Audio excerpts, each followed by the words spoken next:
Hello friends, आज के इस वीडियो में हम लोग बात करने वाले हैं इग्नू के पीएचडी नोटिफिकेशन के बारे में। आप देख सकते हैं 5 दिसंबर से जो ऑनलाइन रजिस्ट्रेशन है वो शुरू हो चुके हैं और 22 दिसंबर तक आप इसके लिए रजिस्ट्रेशन कर सकते हैं। लास्ट डेट जो पेमेंट के लिए है वो है 23 दिसंबर।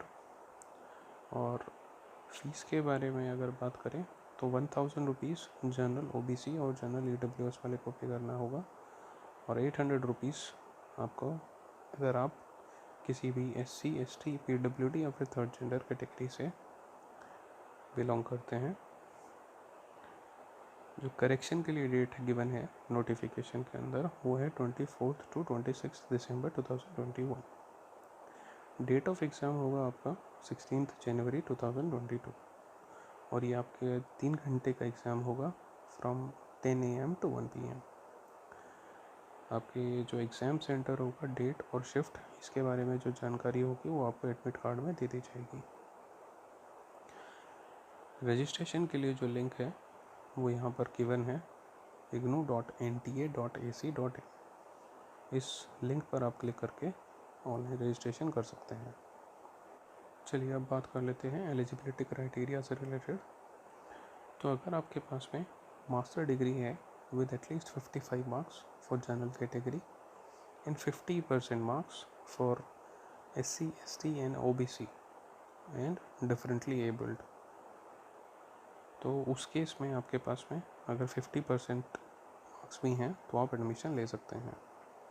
And for general category you should have 55% marks. चलिए अब बात करते हैं स्कीम ऑफ एग्जामिनेशन। तो ये आपका ऑनलाइन एग्ज़ाम रहने वाला है, कंप्यूटर बेस्ड टेस्ट, जो कि 3 घंटे का होगा। Number of questions will be 100, जिसमें से 50% जो हैं वो रिसर्च मेथडोलॉजी से रहेंगे और 50% जो आपका सब्जेक्ट होगा जिसके लिए आप रजिस्ट्रेशन कर रहे हैं उससे रिलेटेड होंगे। मीडियम ऑफ पेपर हिंदी और इंग्लिश दोनों रहने वाला है। Total marks will be 400। तो जो आपका एक क्वेश्चन 4 मार्क्स का होगा तो there will be 100 questions, so total marks will be 400। Negative marking नहीं है, तो आप देख सकते हैं no negative marking is mentioned here. जैसे ही आप पेज नंबर 11 पर आते हैं तो यहाँ पर कुछ आपको जनरल इंस्ट्रक्शंस दी गई हैं।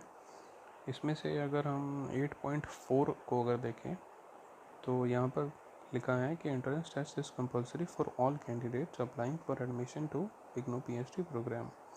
तो एडमिशन लेने के लिए सभी के लिए कंपलसरी रहेगा to take the entrance test.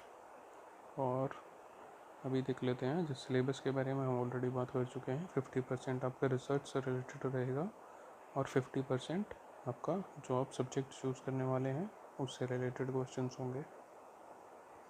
कोई नेगेटिव मार्किंग नहीं रहेगी और आपका एक क्वेश्चन 4 मार्क्स का होने वाला है। वेटेज की अगर बात करें तो 70% जो वेटेज होगा वो आपका एंट्रेंस टेस्ट का रहेगा और 30% weightage will be given to interview. 8.11 आपको मेंशन करता है कि इग्नू जो है वो आपको 2 कैटेगरीज में पीएचडी प्रोग्राम ऑफ़र करता है, full time and part time. तो दोनों ही प्रोग्राम के अंदर में आपको क्लासेस अटेंड करनी पड़ेगी।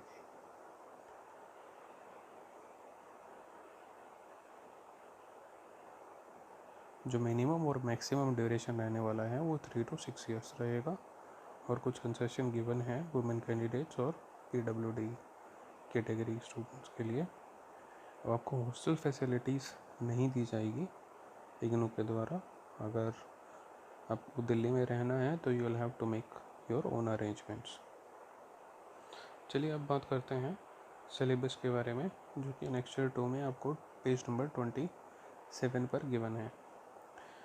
फर्स्ट जो सिलेबस है वो है एंथ्रोपोलॉजी के लिए। तो यहाँ पर आप अपने सब्जेक्ट से रिलेटेड सिलेबस देख सकते हैं, जैसे पॉलिटिकल साइंस है, फिर केमिस्ट्री है और जियोलॉजी है। तो ऐसे आपका जो भी सब्जेक्ट रहेगा उससे रिलेटेड सिलेबस यहाँ पर गिवन है। नंबर ऑफ़ सीट्स जो हैं सब्जेक्ट वाइज हमारी एनेक्सर 3 के अंदर में मेंशन्ड है। अगर एंथ्रोपोलॉजी के बारे में बात करें तो जनरल में आपके पास 4 सीट्स हैं, एससी में 0 हैं, एसटी में 0 हैं, ओबीसी में 1 सीट है, ईडब्ल्यूएस 0 है। तो इसी तरीके से टोटल जो वैकेंसीज हैं एंथ्रोपोलॉजी में 5 हैं। अब पॉलिटिकल साइंस के अंदर में टोटल 12 हैं, केमिस्ट्री में इसी तरीके से 6 हैं, और जियोलॉजी के अंदर में भी 6 हैं। तो इसी तरीके से आप लोग, मैं स्क्रॉल कर देता हूँ इसे, आप अपनी वैकेंसी देख सकते हैं। अगर किसी कैटेगरी के अंदर में 0 सीट्स हैं तो आप जनरल के लिए अप्लाई कर सकते हैं। अभी मैं स्लोली इसको स्क्रॉल करता हूँ, तो आपका जो भी सब्जेक्ट रहेगा आप उसका नंबर ऑफ़ सीट्स चेक कर सकते हैं।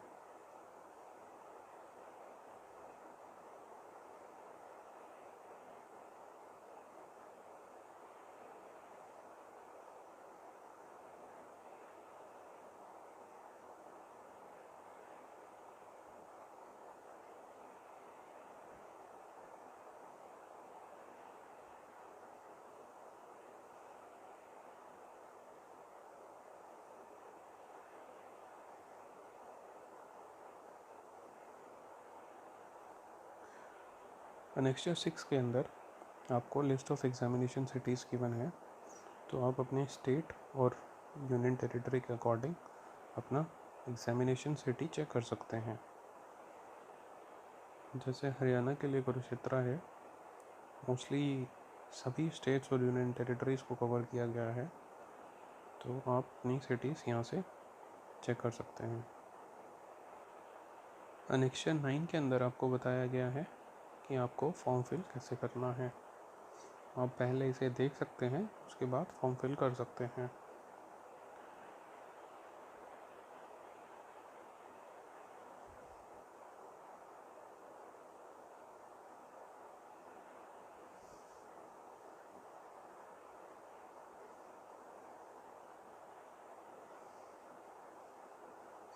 जैसे ही आप क्लिक हियर टू प्रोसीड पर क्लिक करेंगे तो आपका फॉर्म इस तरीके से खुल के आ जाता है।